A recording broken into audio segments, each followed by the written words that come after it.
ગટ્ટુ નીચેથી આવ્યો ને તો એ નાના બે બાવ ભાળી ગયા. મને કે મમ્મા એણે ગંદા કપડાં પહેર્યા છે, નીચે છે, તું મને મારા કપડાં દે તો હું એને દઈ આવું તો એ નવા નવા પહેરે. તો ટ્રોલી બેગમાંથી એણે ઘણા બધા કપડાં એના કાઢ્યા ને પછી એ દઈ આવી.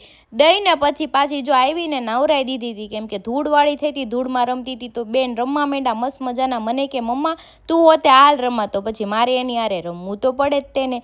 અને રમી લીધું તો પાછી રીસાઈ ગઈ, કેમ કે એ વિડીયો જોઈ ગઈ હતી નાનીના ફોનમાં કે મમ્મા તને પાપા ગોળ ગોળ ફેરવે છે. તેમાં એ રીસાઈ ગઈ છે ને મારી જેમ જૂની વાતો લઈને આવે બાંધવા. જો કેવી રીસાઈને ઊભી છે, આવીને મને એક મારીને વહી ગઈ કે મારા પાપા હારે તું કેમ ફરતી હતી. હરી મને કે તારી જેવું શીખી ગઈ છે, જૂની વાતો લઈને આવે છે બાંધવા. માંડ છે ને એ માયનીને પછી મેથી લઈને આવી ગઈ હતી. પછી મેથીને કટ કરીને આપણે આજે થેપલા બનાવવાના હતા મેથીના. તો મસ્ત મજાનો બધો મસાલો નાખીને લોટ બાંધી નાખ્યો હતો.